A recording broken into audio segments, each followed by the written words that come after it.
Antigua and Barbuda wants answers from the UK about the recent arrests of a government minister. Our top story in Caribbean Newsline for Friday, November 17. From the CMC News Center in Bridgetown, I'm Ricardo Roberts. Good evening. Thanks for joining us. The Antigua and Barbuda government is seeking clarification from the British government regarding last month's arrest of the then Tourism and Investment Minister Assault Michael on his arrival in London. After several hours of questioning, Michael was released, but he was still stripped of his ministerial position by Prime Minister Gaston Browne. Speaking to reporters after Cabinet on Friday, Information Minister Melford Nicholas said government believes that, given the Treaty on Diplomatic Relations that countries usually adhere to, it has a right to get information from the British authorities. Everyone was jolted by the way the intervention was done.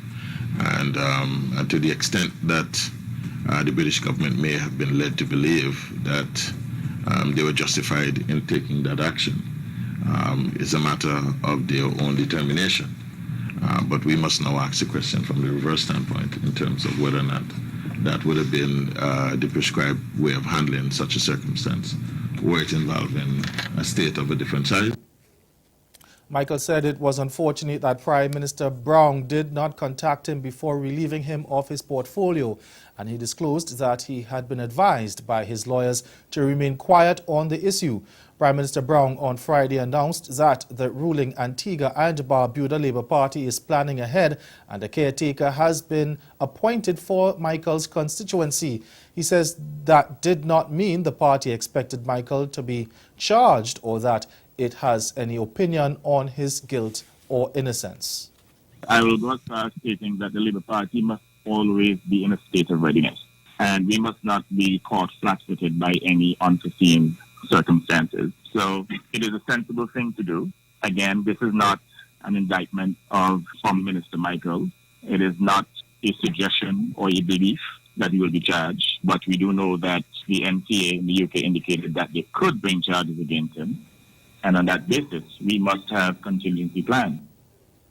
The head of the International Monetary Fund says politics is getting in the way of fiscal adjustment programs that are designed to grow Caribbean economies. Addressing a one-day high-level IMF Caribbean Forum in Jamaica on Thursday, Christine Lagarde said politics and electoral cycles can have a strong impact on fiscal policies and have played a major role in shaping economic developments in the region. And she lamented that too often promising reforms have been cut short by policy reversals driven by political pressures. Lagarde says strong institutions and fiscal frameworks are therefore needed to help safeguard and sustain prudent fiscal policy over time. She pointed to Grenada, Jamaica and St. Kitts and Nevis as countries where well-designed fiscal rules have helped to guide consolidation efforts and said they could provide good examples for others in the Caribbean to follow. Meantime, Lagarde says the IMF has made headway in assisting the region in dealing with the problems resulting from the loss of correspondent banking relationships, also known as de-risking. She told delegates at the forum that banks in the region will now get technical support from a correspondent bank to help them close information gaps and meet regulatory expectations. Following discussions on this issue at a closed-door event in Barbados, convened by the IMF, which included key stakeholders, that was a year ago. A major correspondent bank has offered to provide technical support to respondent banks in the region. So it's the foreign bank, if you will, and I'm not going to mention any nationality here, but suffice to say that it's from afar, has actually accepted to provide that technical support in order to better understand what is the situation and to help the Caribbean banks upgrade their system, improve their processes in order to satisfy the requirements back at home of that other bank. In other news now, Cayman Islands Premier Alden McLaughlin says the British Overseas Territory will not roll over and accept being included on the soon-to-be-released European Union's non-cooperative jurisdictions blacklist. Speaking in the Legislative Assembly this week, he said the Cayman Islands was making efforts to comply with international standards, but he said even with those efforts, the country continues to face sustained attacks on its financial services industry. And McLaughlin says it's time to draw the line in the sand, and he has the opposition's support. If the choice is the blacklist or maintaining the basis of the business that we have now, we'll choose the blacklist. Premier Alden McLaughlin went on the offensive Wednesday in the face of mounting international criticism and the looming EU non-cooperative jurisdictions blacklist. We cannot, Mr. Speaker, make unreasonable concessions which will have the effect of making the Cayman Islands irrelevant to the very business that is the basis of our existence as a financial services jurisdiction. The Premier says it's time the United Kingdom does right by its overseas territories when it comes time to vote on the EU blacklist. If the UK holds out, Cayman or no other territory can be blacklisted. And if that doesn't happen? And Cayman's presence on or off it will be a defining point in how we go forward in terms of continued cooperation with EU entities. And he has the backing from across the aisle. And we as a country, as a nation, as a people, have to stand together and give the government our full support. MLA Chris Saunders suggested even more radical steps against those who agree to blacklist us. Then we should look at cancelling some of those agreements, because what's the use of us bending our backs over chasing 8% of businesses? Now, the Premier says he and his administration will continue to fight the blacklist. Now, this blacklist is expected to be published on December 5th. And that report from Reshma Raghunath of Cayman 27 News. In Trinidad and Tobago now, Minister in the Office of the Prime Minister Stuart Young is seeking to clarify why the Chinese government changed its mind about Dr. Keith Rowley attending high-level talks there. Last week, it was announced that the Prime Minister was one of 10 leaders selected to have the discussions with the Chinese government later this year. Then earlier this week, Young disclosed that the invitation to Dr. Rowley was withdrawn, and he said the Trinidadian leader would instead go on a state visit to China next year. Speaking after cabinet meeting on Thursday, Young said there was no snub. We get more in this CNews report. Addressing the post-cabinet media briefing on Thursday, Minister Young explained what led to the change of schedule. Something then took place in China, or ally in China, and then they then came to us and said there have been changes with respect to those high-level meetings. They changed the format of those high-level meetings and they downgraded it. And as a result of that, they no longer thought it fit for the Prime Minister to attend these meetings because they were no longer high-level meetings. That is something that the Chinese did. They took that decision. No specific reason was given for the change in schedule for TNT's meeting with China. And we are not going to ask them why and for what reason has that changed. At minimum, that's discourteous. It has absolutely nothing to do with criticism. This government is subjected to criticism. We listen very carefully to criticism, especially constructive criticism. And you never find us lashing out at criticism. What happened here, unfortunately, and as I say in the diplomatic channels, you have to be cautious here. He said the government is working on the visit to China, which is now scheduled for spring next year and will present an opportunity for bilateral discussions. You're watching Caribbean Newsline. Coming up, St. Lucia urges the international community to do more than just talk about dealing with climate change. That story and more after the break. Stay with us. Welcome to the gem of the Caribbean. Antigua and Barbuda. A warm welcome awaits you at our state-of-the-art VC Bird International Airport. I must say that Antigua is in wonderful shape. 5 minutes off the boat and we're already in paradise. Antigua was not that damaged by the storm as much as Barbuda was. The hotels are still open, the beaches are still clean, and the people are still friendly. With Antigua, it's the people that really await you. Hurricane Irma may have hit a little bit, but you can't even tell that it was ever here. The beach is wonderful. I'm having a great time. Everything is just as we remember. No storm damage. We're here and we're open. And we're better than ever. I do a lot of destination weddings, and I see weddings that could happen here, and they would be in love with it. I can't say enough about how in love with Antigua I am. It is one nation, two islands, and I'm loving it.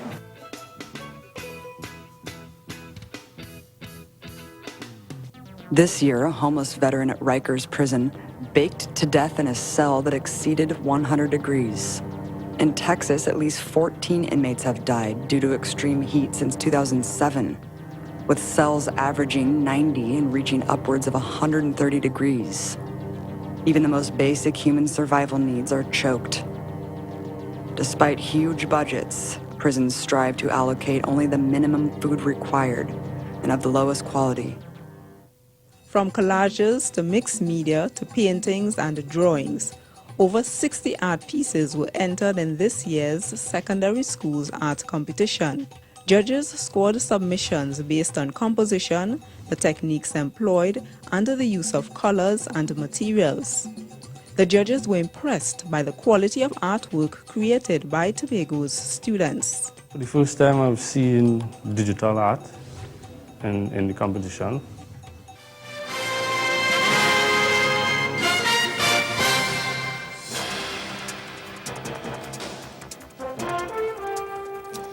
Welcome back. St. Lucia has urged the international community to do more than just talk about dealing with climate change. Prime Minister Alain Chastanet made the appeal as he warned that small island developing states could be annihilated overnight as a result of the phenomena. He told the United Nations Climate Change Conference, that's COP23, that the Caribbean has confronted the realities of climate change, making reference to Hurricanes Irma and Maria that passed through the Lesser Antilles in September, causing several deaths and widespread damage estimated at billions of dollars. Chastanet said the region has experienced firsthand what climate change looks like. The St. Lucian leader sought to make another persuasive case to scale up and expedite access to climate finance for vulnerable states. I call on developed countries to help SIDS to help themselves. We cannot wait until 2020 to see finance to deal with the emergency situations, build resilience, and deal with emergency situations, build resilience in our countries as far as possible, and the loss of damage already occurring. Our people have proven to be and will continue to be resilient.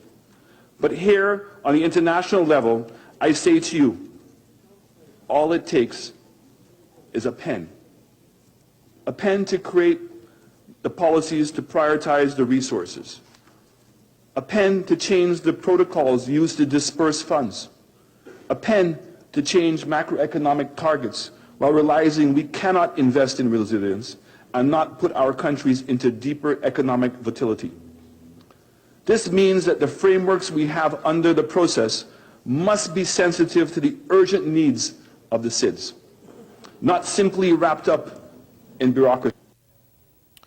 Chastanet urged SIDS and the least developed countries to unite and use the power of their voices within the United Nations over the next 2 years to support individuals and countries that are prepared to deal with climate change. He insisted that the science on climate change is irrefutable. Clear scientific evidence that unless warming is kept below 1.5 degrees Celsius, SIDS will face further intolerable and existential threats. This is why we fought for 1.5 degrees Celsius in the Paris Agreement. Already at 2 degrees Celsius, impacts will be catastrophic.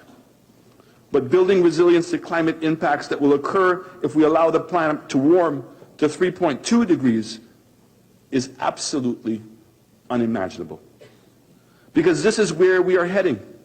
with the Paris Agreement pledges on the table with deadly implications to our nations. I call on all governments to take urgent action to help SIDS deal with the climate change impacts, the most pressing issue of our time. The Guyana government says plans to close 2 sugar estates have been pushed back. It says the closure of the Rose Hall Sugar Estate in Berbice and Enmore Estate won't be year-end as originally planned and will most likely happen next year. That's because no system has yet been put in place to deal with the affected sugar workers. Minister of State Joseph Harmon said the David Granger government is committed to ensuring the best interests of the sugar workers and are taken into consideration before decisions are made regarding the sector. He said processes that involve valuation surveys, inventory, and other assessments of the sugar industry are still to be completed. The Guyana Agricultural and General Workers Union has been pressing the government to delay the closure of the estates, fearing the effect it will have on the community, and Harmon gave the assurance that severance would be paid to the sugar workers where necessary. At least 5 people were killed in Haiti as heavy rains over the past few days left several areas flooded. Haitian authorities say several rivers overflowed their banks and floods were widespread, especially in the north, west and south departments. And the situation could worsen as the latest weather forecast is for heavy showers to continue until Saturday. Now, according to the first assessment report by the Civil Protection Agency, at least 10,000 homes have been flooded, especially in Lekai and Manish. Several roads have also been destroyed as a result of the rains. In Nipez, a 60-year-old man drowned while a woman in her 50s and a 3-year-old girl also died. The authorities said public transportation, school and commercial activities have been brought to a standstill throughout the department. In the south, an adult and a 2-year-old child in Lekai drowned after being washed away by flood waters. The Directorate of Civil Protection of the Ministry of the Interior is urging people to move away from flooded areas and also be prepared to be evacuated if necessary. And ahead in Newsline Sport, Leeward Islands Hurricanes on the hunt for first innings points in their regional 4-day match against Jamaica's Scorpions. Sport is next. In a place where legends start, the beach is just the beginning. So live a little for the exhilaration and the colour of every moment, where time is and life is a spirited event.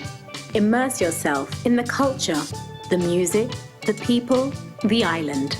Love Antigua and Barbuda. Embrace an experience that leaves you breathless, from cricket to sailing week to carnival and more. Antigua and Barbuda, the beach is just the beginning.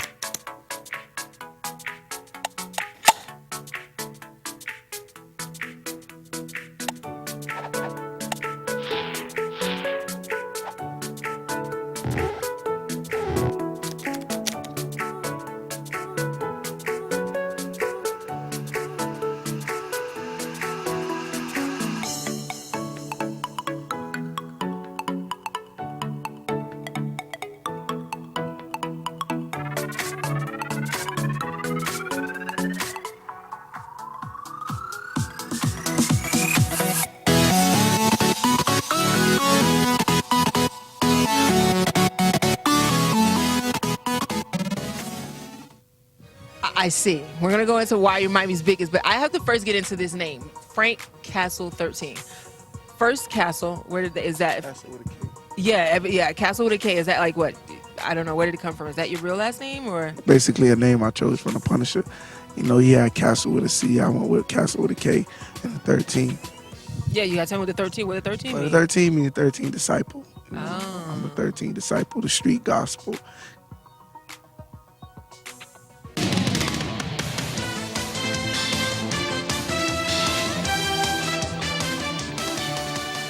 We begin our weekend sportscast with action in the regional four-day competition. Leeward Islands Hurricanes are on the hunt for first innings points as they close the day's play on 209 for 6 in response to Jamaica Scorpions' first innings total of 342.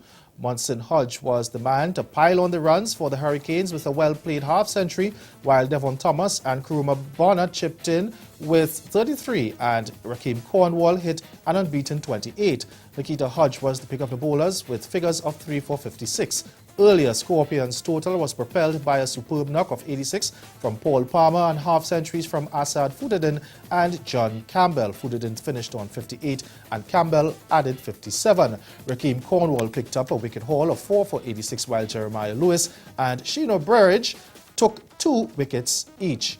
Over at Arnos Vale now, Windward Islands are now trailing Barbados Pride by 206 runs after they closed the day's play on 151 for 5. Roland Cato top scored with 47 while Kavim Hodge added 38. Jamel Warrican took 2 wickets for 30 runs. The Volcanoes were responding to Barbados Pride's first innings total of 360 all out. Kevin Stout top scored with 84 while Anthony Allen added 82. Tyrone Theophil picked up a wicket haul of 5 for 56. To the track now, Trinidad and Tobago's athletes are down to benefit from a former Olympic sprint champion. Ken Fuentes of C Sports spoke with the American whose firm has signed a 4-year deal with the Trinidad and Tobago Olympic Committee in an effort to get local athletes up to speed. The partnership with the Michael Johnson Performance Center was born out of a relationship with the Trinidad and Tobago Olympic Committee. Ada Johnson is pleased with the partnership's goal. And through that partnership, we were, in discussions with the NAAAs about their vision for identifying young athletes, identifying talent early, and then developing a pathway program to nurture that talent and help those young athletes reach their full potential. And so when talking with Hazley and Ephraim about, their vision, we thought this is fantastic, exactly what is needed, and it's what we see and what we've helped develop around the world. Targeting elite junior athletes between the ages of 13 and 19, it's designed with the future of the sport in mind. And Johnson says there is no such thing as identifying athletes too early. It's never too early to identify the talent. It's what you do after identified. There's an argument for development being too early. You have to make sure that even if you've identified it, sometimes the idea is to identify it and leave it and just continue to observe it for another couple of years or a few years until you're then ready to put that athlete into a program. Having worked with athletes from Trinidad and Tobago before, Johnson was full of praise for their ability. There's always been tremendous potential here. We've recognized that. I think we're starting to see some of that talent come through now.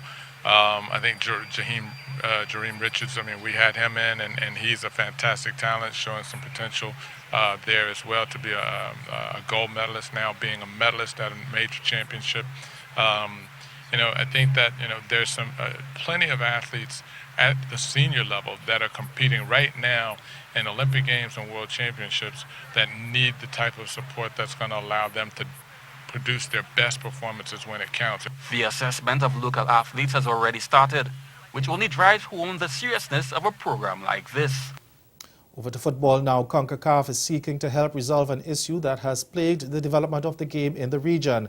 The governing body for the game in North, Central America and the Caribbean will launch a new Nations League competition next September, which will feature all 41 member states. Now, details of the tournament are to be rolled out in February next year. CONCACAF President Victor Montagliani said the format will be similar to the UEFA Nations League in Europe, and it will help to alleviate the challenge of regular competitive action which many Caribbean nations face.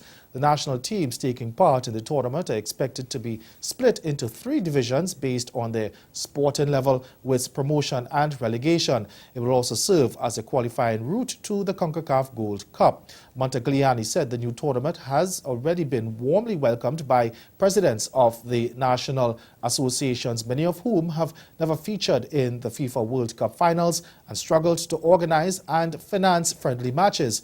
But they all agreed there is a serious need for matches to help their national teams progress, and CONCACAF will ensure they have all the necessary resources to feature in the competition.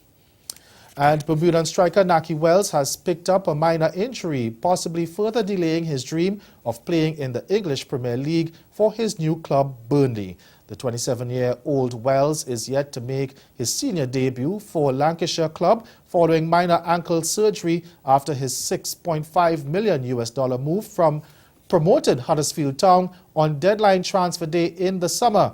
His latest setback came in Burnley's training ground fixture with League One side Oldham Athletic on Tuesday night, which ended in a 2-2 draw. Wells was withdrawn after 70 minutes, with manager Sean Dyche saying he just got a minor knock.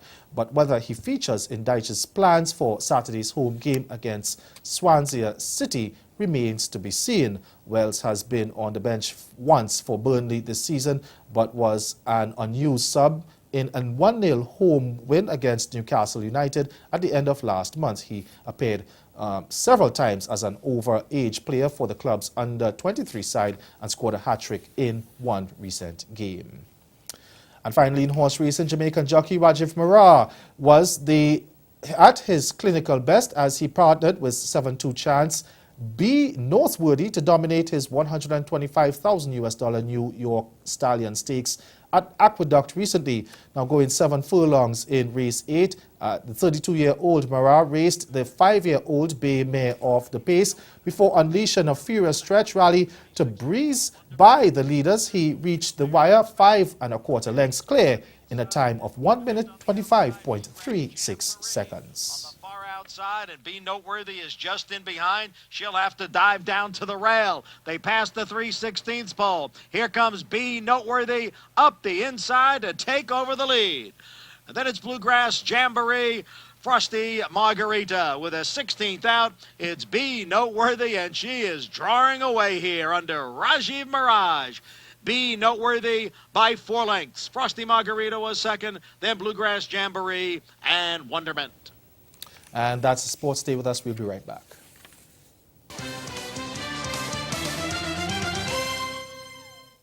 Grenada won a total of 25 gold medals, 44 silver and 44 bronze, in addition to the total accumulation of 113 medals. All Grenada swimmers put out personal best times in their respective races. Additionally, a number of swimmers were in the top 3 performers of the overall age group category. Zachary Gresham won the overall title in the boys 11 to 12 age group. Kimberly Ince won the overall title in the girls 11 to 12. Grow your business or promote your event through the services offered by the Caribbean Media Corporation and Carib Vision. Our distribution provides a platform on cable, terrestrial television, and websites. We cover carnivals and events from across the region. We can bring your event live and alive to the world. For music makers, program producers, businesses, we can expand your reach to in excess of 2 million households daily. Our other services include news updates to enhance your media products, studio space for program and development. We can facilitate the launch of new products and services and training. Contact us and we will help you unleash your creative ability, develop products and services, and provide the medium to watch them grow. Contact Loretta Skeet at cmccaribbean.com or call her 1-246-467-1044 or 1-246-253-3889. Call and book your carnival or event today.